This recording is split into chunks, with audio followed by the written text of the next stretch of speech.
Hello बच्चों, कैसे हो। केमिस्ट्री विथ रवि सर में आपका स्वागत है। अभी तक आप लोग जो है मोर संगवारी तुहर द्वार में आप देख रहे थे। जी हाँ, मोर संगवारी तुहर द्वार का फाउंडर मैं ही हूँ और है ना, आरसीसी रवि सर क्लासेस का फाउंडर भी मैं हूँ।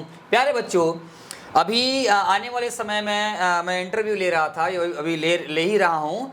तो तमाम मैं देखा कि गवर्नमेंट स्कूल के बच्चे जो है पढ़ाई से, कोचिंग से वंचित हो रहे थे। तो मैंने इनके लिए एक पहल किया है कि आने वाले समय में 10वीं 11वीं 12वीं और प्रतियोगी परीक्षाओं की जो है पूरी टॉपिक्स मैं लेके आ रहा हूँ, है ना। बहुत सारे वीडियोस जो है आपको जो है मेरी classes Ravi sir, RCC Ravi sir classes के माध्यम में आपको देखने को मिलेगा। प्यारे बच्चों, दुर्ग शहर का एक कोचिंग सेंटर है जो अपने 16 साल के अनुभव और 14 बच्चे अभी तक मेरे कोचिंग सेंटर में मेरिट में आ चुके हैं। इन सबके अनुभव को लेकर मैं आप लोगों के बीच आ रहा था। पहले सोचा था कि मैं यूट्यूब की दुनिया में नहीं आऊँगा, लेकिन परिस्थितियाँ ऐसी हो गई है कि यूट्यूब में मैं जो है गरीब अंचल और परिवार ग्रामीण क्षेत्रों में जो बच्चे भी निकल के सामने आ रहे हैं, मेरिट में अच्छे बच्चे मिल रहे हैं और ग्रामीण इलाकों का जो शिक्षा का स्तर जो है बदलते जा रहा है। तो मैं चाहता हूं कि हर गली खोर में, हर गली गांव में जो है केमिस्ट्री जो है बच्चों को सरल लगे। पिछले 2 सालों से केमिस्ट्री का जो पेपर आ रहा है, यकीनन मानो बदलती हुई शिक्षा पद्धति और परीक्षा पैटर्न के चलते केमिस्ट्री ने परेशान किया है। तो मैं उन डर को, केमिस्ट्री के प्रति जो डर है, उस डर को मैं दूर करना चाहता हूं और इसीलिए जो है पुनः एक बार जो है नए सोच और नए तकनीक और कॉन्सेप्ट के साथ जो है रवि सर जो है आप लोगों के बीच आया है। जी हाँ, मैं बात कर रहा हूँ, है ना, हमारा अपना वही क्लास है ना, आरसीसी रवि सर की क्लासेस में। प्यारे बच्चों, आज मैं आप बोर्ड में आप जो देख रहे हैं, बोर्ड में लिखा हुआ है,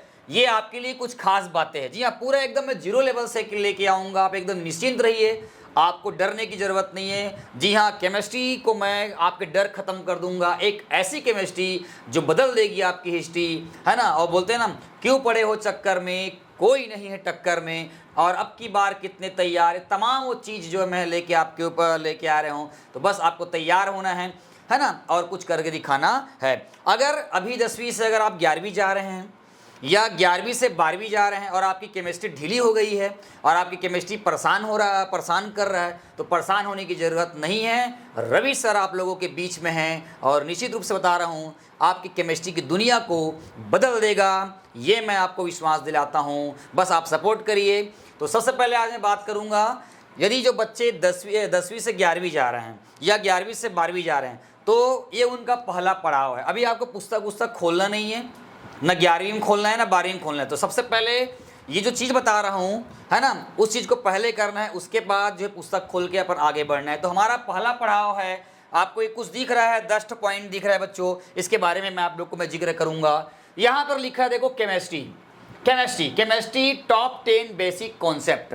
मतलब केमिस्ट्री का ऐसा टॉप 10 कॉन्सेप्ट है जिसको पढ़े बिना आप 11वीं की केमिस्ट्री की दुनिया में नहीं घुस सकते, 12वीं की केमिस्ट्री की दुनिया में नहीं घुस सकते। ये किसी स्कूल में नहीं बताया जाता है ना। अगर बताया भी जाता होगा तो ऊपर बताया जाता है, लेकिन गहराई तक, डीप तक ले जाकर जो है आपको बताएगा आपके रवि सर। तो आइए प्यारे बच्चों, अपन देखते हैं, यहाँ लिखा हुआ है by chemistry with Ravi sir में आपका फिर से स्वागत है।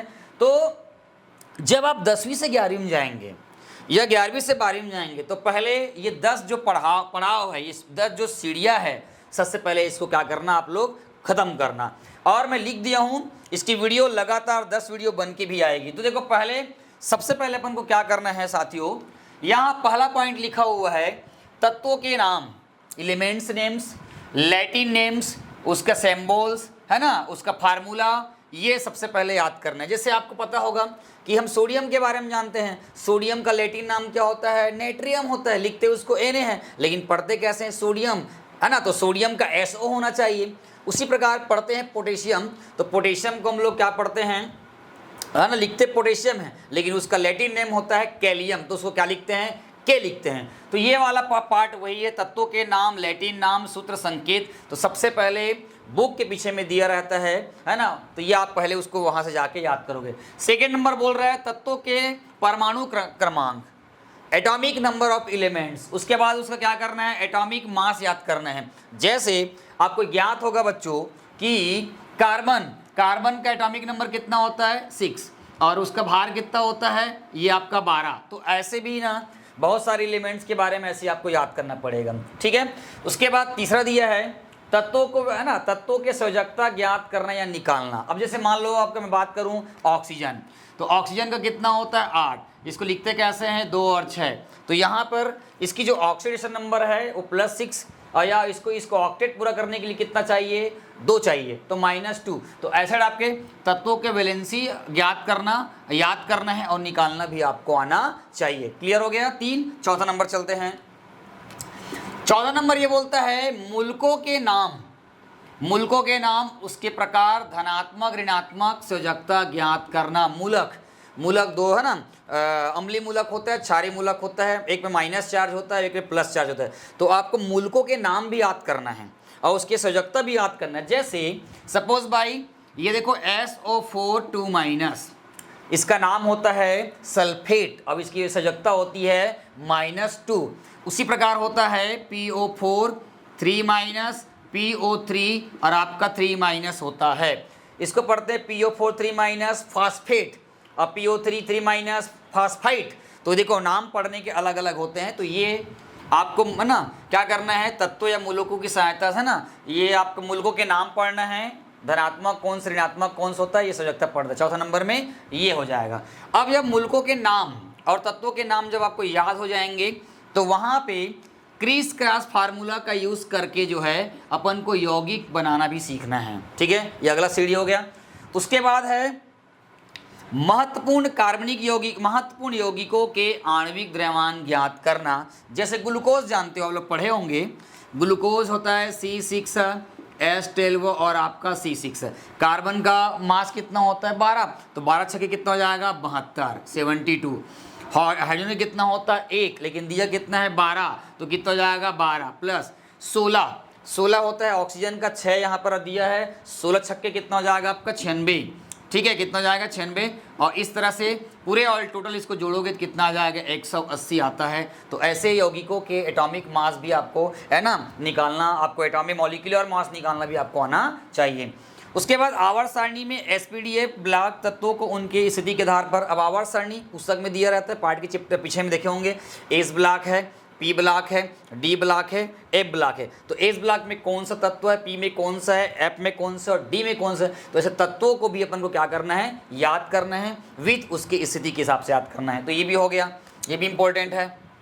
उसके बाद तत्वों के लिए बोरबरी योजना और इलेक्ट्रॉनिक कॉन्फ़िगरेशन भी निकालने आना चाहिए। बोरबरी योजना आपको पता होंगे कि पहले कक्ष में 2 इलेक्ट्रॉन, दूसरे में 8, तीसरे में 18 और चौथे में कितना होता है 32, ये निकालने आना चाहिए। और उसके आधार पर जो इलेक्ट्रॉनिक कॉन्फ़िगरेशन भी आपको निकालने आना चाहिए, ठीक है। उसी प्रकार है रासायनिक समीकरण संतुलित करना सीखना। आप 7वीं क्लास में और 9वीं क्लास में सीखा होगा, लेकिन अब 11वीं क्लास में जो है अच्छे सीखना है। और जो बच्चे 12वीं में गए हैं उनको भी यहाँ पर सीखने का मौका मिलेगा, इसका भी सीरीज आपको मिलेगा। उसी प्रकार ये इंपॉर्टेंट है, क्रियात्मक समूह का सामान्य नाम, संकेत, सूत्र, सफिक्स, प्रीफिक्स याद करना बहुत इंपॉर्टेंट है। अभी आपने जैसे आपने पढ़ा होगा 10वीं क्लास में पढ़ा होगा कार्बोक्सिलिक समूह, तो देखो COOH, इसको हम लोग क्या बोलते हैं कार्बोक्सिलिक समूह। इसका नाम क्या हो जाएगा कार्बोक्सिलिक समूह हो जाएगा। संकेत में यही हो जाएगा, सूत्र में COOH पढ़ते हैं, सफिक्स में ओइक लगता है, प्रीफिक्स में कार्बोक्सी लगता है। तो ऐसे बहुत सारे कार्बनिक यौगिकों का नाम याद रखना है, संकेत याद रखना है, सूत्र याद रखना है, सफिक्स और प्रीफिक्स नाम याद रखना है, तभी IUPAC नेम करने में आपको सुविधा होगी। उसके बाद लिखा हुआ है महत्वपूर्ण कार्बनिक यौगिकों की संरचना सूत्र और नाम भी याद हो, है ना, कि ग्लूकोज का सूत्र क्या होता है, यूरिया का सूत्र क्या होता है, सोडियम हाइड्रोक्साइड का सूत्र क्या होता है, सोडियम एसीटेट का सूत्र क्या होता है, क्लोरोफॉर्म का सूत्र क्या होता है। तो ऐसे बहुत सारे तमाम है ना फार्मूला है। तो ये 10 कंटेन आपके पास है, ये 10 के 10 कंटेंट को मैं पहले लेकर आ रहा हूँ और उसके बाद ही 11वीं की और 12वीं की जो क्लासेस है चैप्टर वाइज है ना वो मैं लेकर आप तक आऊँगा। तो ये नोट कर लो, और ये नोट करने स्क्रीनशॉट ले लो इसको, और इसको जो स्क्रीनशॉट लेने के बाद जो है इसको लिखेंगे और मैं इसके बारे में पुनः 1 बाई 1 10 वीडियो बनाऊंगा। एक वीडियो इसके लिए बनेगा, एक इसके लिए बनेगा, अलग अलग 10 जो पॉइंट हैं 10 वीडियो बनाऊंगा और 10 वीडियो को पहले देखने के बाद ही आप आगे बढ़ेंगे। तो ये नोट करो और इसको आगे देख के रखो, आपके लिए बहुत हेल्पफुल है। 11वीं में जाने से पहले इसको याद करना बहुत ज़रूरी है, 12वीं में जाने से पहले भी इसको याद करना बहुत ज़रूरी है। इसकी पूरी डिटेल में स्टोरी है ना इसके अंदर वीडियो घुस के बनाऊंगा, फिर आप तक लेके आऊँगा। तो बने रहिए, ठीक है क्या, केमिस्ट्री विथ रवि सर, और चैनल को सब्सक्राइब करके मेरे साथ जुड़े और केमिस्ट्री को एक बेहतर से बेहतरीन करके आप तक क्या करना है, ला कर दिखाना है। तब तक बने रहिए। मोर संगवारी तुम्हार द्वार आरसीसी क्लासेस तुम्हारे नाम करता है, तो बने रहिए। तब तक लिए मुझे जाने दो और फिर लेकर मैं वीडियो लेके आऊँगा। बने रहेंगे। नमस्कार।